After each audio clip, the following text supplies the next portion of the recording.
Mr. Deepak Sahu, publisher of Where India, Mr. Mark Kalberg, CEO, Vital Intelligence Group Israel, Mr. Hemal Patel, Senior Vice President, India Operations Sophos, Srimati Rama Vedashri, CEO, DSCI, Mr. Atul Gupta, Partner, Cyber Security Services, KPMG, Mr. Deepak Kumar Rath, Editor of Uday India, and friends from Israel, United States, Canada, and from India.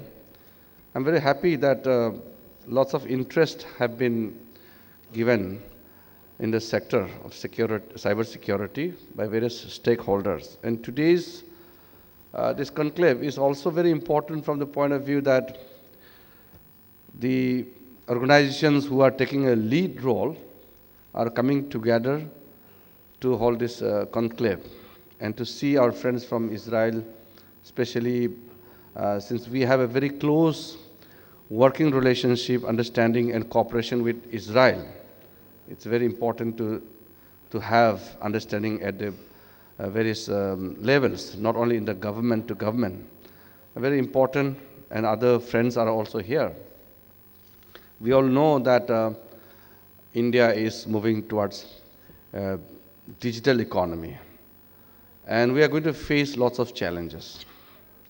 The size of India and the nature of the society which we have poses lots of challenges before us. We may not have as robust system as the Israelis have or the Americans have because of the fact that the basic foundation of our country is slightly different, and the structure of our nation also is a bit different. Nevertheless, the time is very crucial for us. We cannot lag behind in terms of understanding the challenges and the efforts to deal with the issues in hand. We just had our budget being presented, a very good budget we had, and particularly I am a very satisfied man because the Home Ministry also got good allocations from the budget this year. So we can really match up to the expectation, and for that all the efforts will be there from our side. As being presented by our previous two speakers, Ramaji and Mr. Mark, I would have loved to stay longer to go through the presentation, but we have Parliament exactly at 11, so I have to reach there also. So I won't be able to stay for longer. I'll just pinpoint some of the issues which we are taking as an initiative from the Ministry of Home Affairs. You all know that the Prime Minister's effort and vision is very clear. We are talking about cashless economy, and all related steps taken by the government makes us perfectly in a position to accept the challenge and to move forward. And that we cannot do alone in the government. We have to have all the private organizations integrated into our effort at various levels, and from all our friends, especially Israel, America, and some of the important countries. And you have realized that in recent time, whenever our Prime Minister or anybody from the government we visit or we exchange some bilateral talks with any of our friendly countries, the foremost understanding is on sharing of intelligence. This has become very important, integral part of any of the MOUs which we arrive at. Unless we share information with regards to various threats, various security issues, then the forging of partnership remains incomplete. I have visited many countries in recent times, and the same reciprocal attitude has been seen from our friendly countries. equally concerned, because the concern is from everybody, for everybody. The challenges are there for everybody. So it has to be a combined effort. There's no success story in isolation now. And when we are into the midst of 21st century, the pace of our understanding has to be as fast as the challenges which is growing.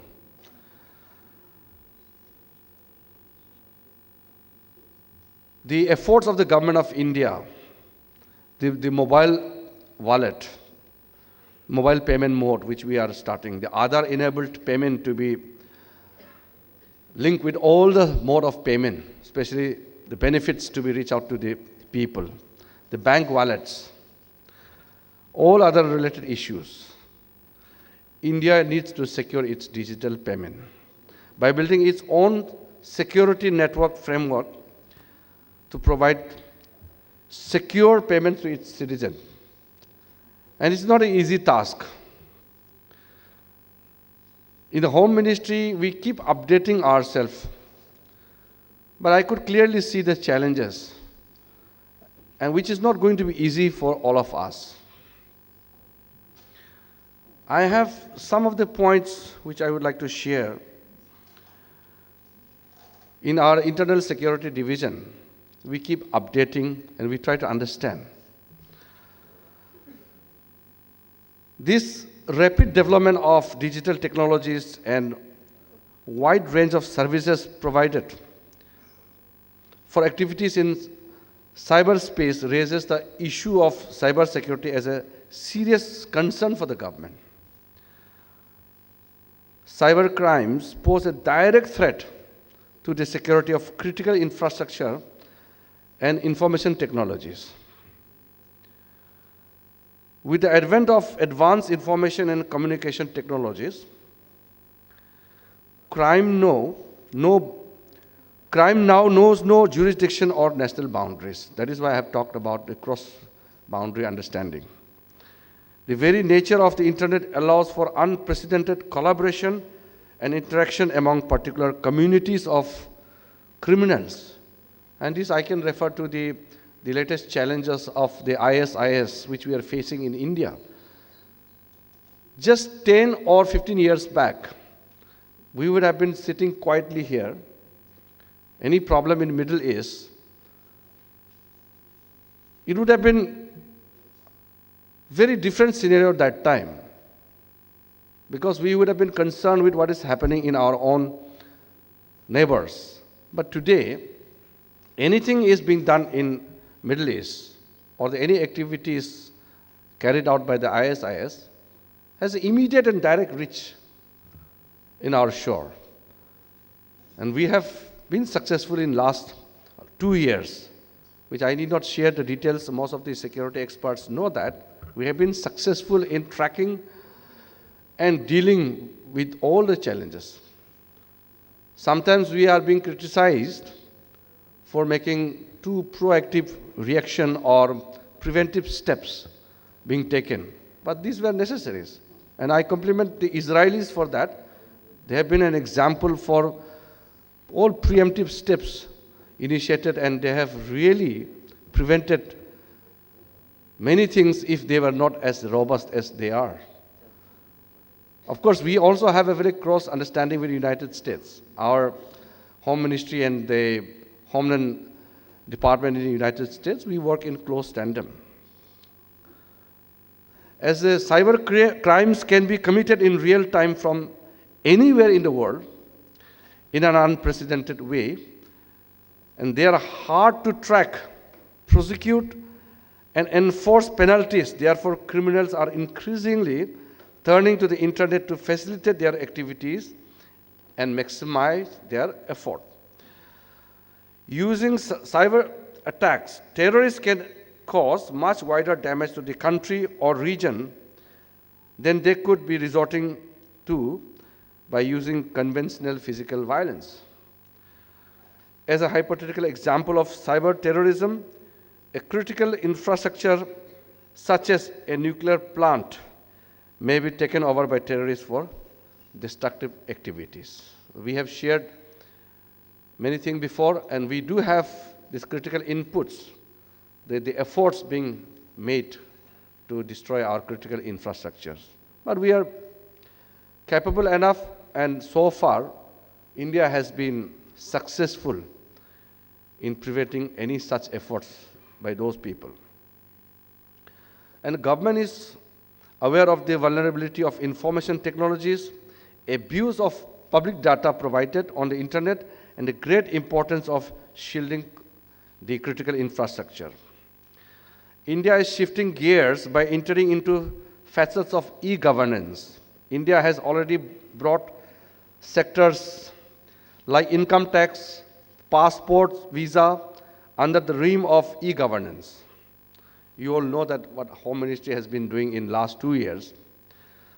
Sectors like police and judiciary are to follow. We really need to update our policing system. I'm admitting to the fact that we are not yet up to the mark in terms of modernization of our police forces in India. We need to look into that. The travel sector is also heavily reliant on this. Most of the Indian banks have gone on full-scale computerization. This has also brought in concepts of e-governance and e-banking. The stock markets have also not remained immune to that. To create havoc in the country, these are lucrative targets to paralyze the economic and financial institutions. India has to cover a long road in order to make its cyber security effective. It is high time to move beyond declarations and promises, as they would not serve any purpose in present times, which I mentioned earlier. India has to cover a long road in cyber security initiatives, and we are gaining momentum. Recognizing the strategic dimensions of cyberspace, the government has created the position of National Cyber Security Coordinator in 2014. The Cabinet Committee on Security, in its meeting held on 5th October 2016, approved the creation and administration of Research and Development Fund for cyber security.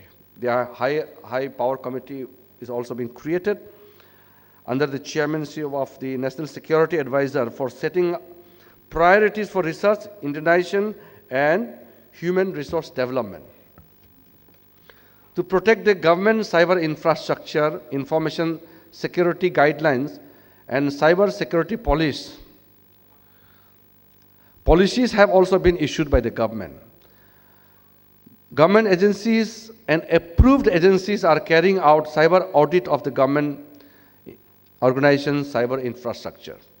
India must develop both offensive and defensive. As Mr. Mark had rightly pointed out, we must have a very effective offensive as well as defensive cyber security capabilities that must be robust enough to detect and nullify any cyber warfare against India, cyber terrorism against India, and cyber attacks against India, and cyber espionage also, as important as it should be. Today, protecting key economic assets like securing financial backbone and stock exchange, payment infrastructure, and financial switches is the need of the hour.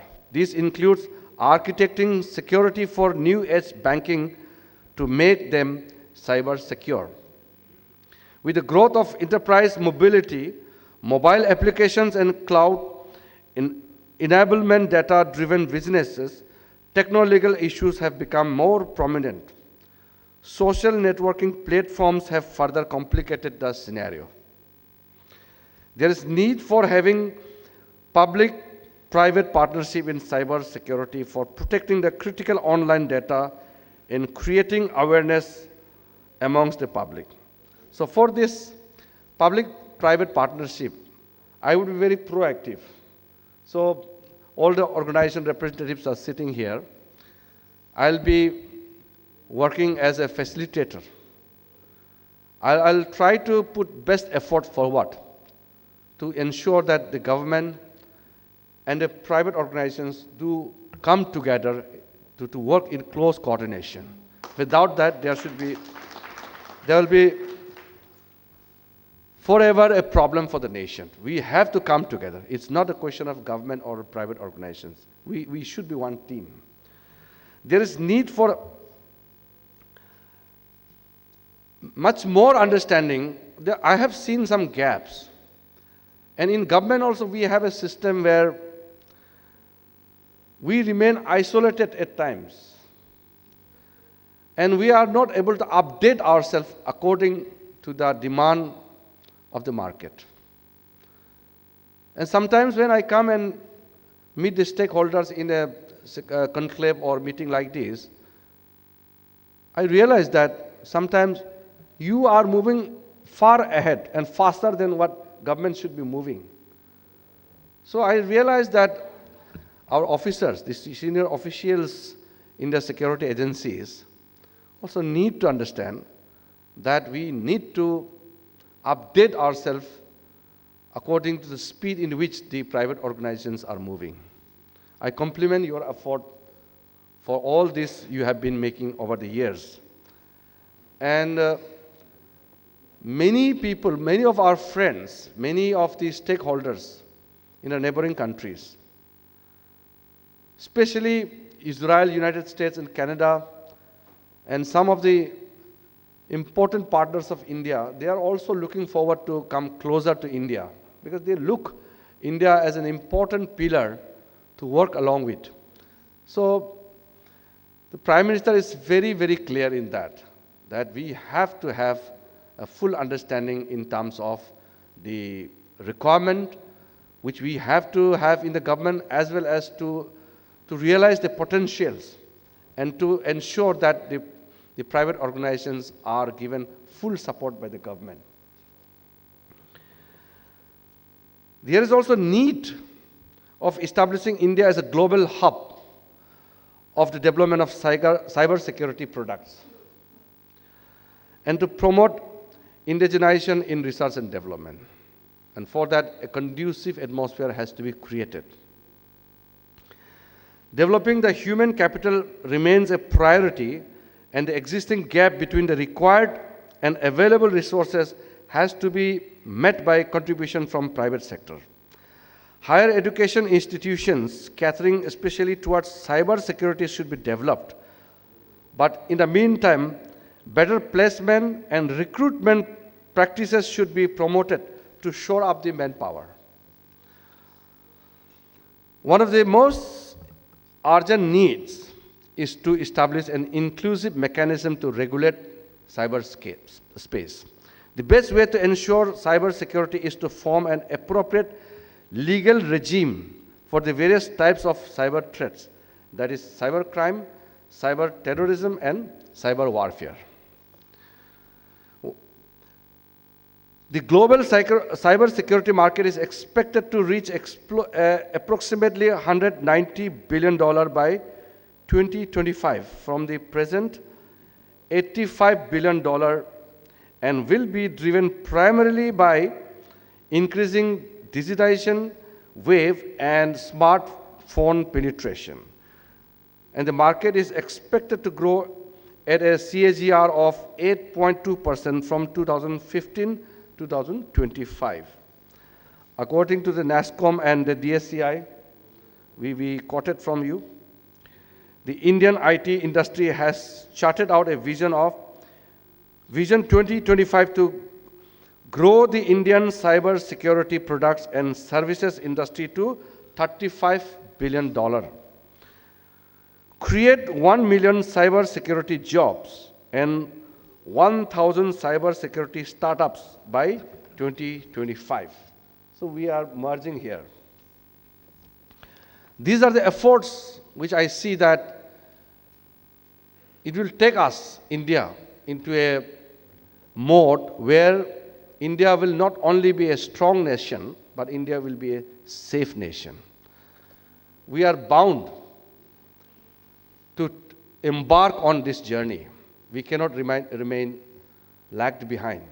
And I feel that the responsibility also lies with the state government. We have been prodding up, we have been asking the state government to give security the kind of thrust, the kind of priority it deserves.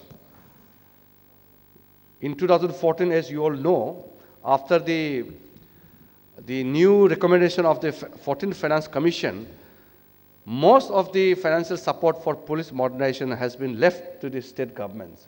We are just supporting some of the capital expenditures, and there are very curtailed amount we have to support the police modernization in the state police. So we have been urging the state governments in India to give security a priority. Most of the Director Generals of Police, whenever they come to report or whenever we have the Director Generals of Police conference, the issue is that the state governments do not give the topmost priority to the security, to the police force.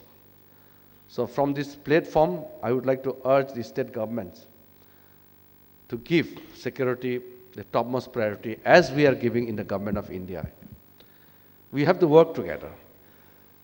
There were some issues of coordination. I think in last few years, we have been able to deal with the issue of close coordination. We have MAC, multiple agency centers. We have SMAC in the state level. And within the Government of India, there are various security agencies which we have to work seamlessly. In some of the incidents which we have witnessed in last couple of years, there is talk of intelligence failures. As being mentioned by Mr. Mark, intelligence is the hallmark of security system. We must have a robust intelligence system and at the same time a close coordination, seamless coordination amongst various agencies, whether it's the agencies of the military organizations, of the paramilitary forces. We do have intelligence wing in each paramilitary forces. We have a dedicated intelligence agencies. So many agencies at different layers. We need to work on that. We really need to integrate from the ground level, from the constabulary, individual seeking information at the practice which we have conventionally, to the highest level of intelligence gathering using all the latest technologies. We really need to integrate everything together so that we can face the challenges. The system must be robust. We are committed to that. But we are going to move only because you are giving so much of support to the whole system. We all are working to secure this planet, to secure our world, to secure our country, our society. And I look forward to see the outcome of your full one-day conference. And you're going to have a very detailed deliberation in the whole day. I've gone through your program. You're going to have some of the very interesting presentation in the daytime. And I also expect that at the end of the day, I'll also get a copy of the concrete form of recommendations or whatever you have the outcome of this conference. And my best wishes to all the organizers for conducting this very wonderful conclave. And I wish for the success.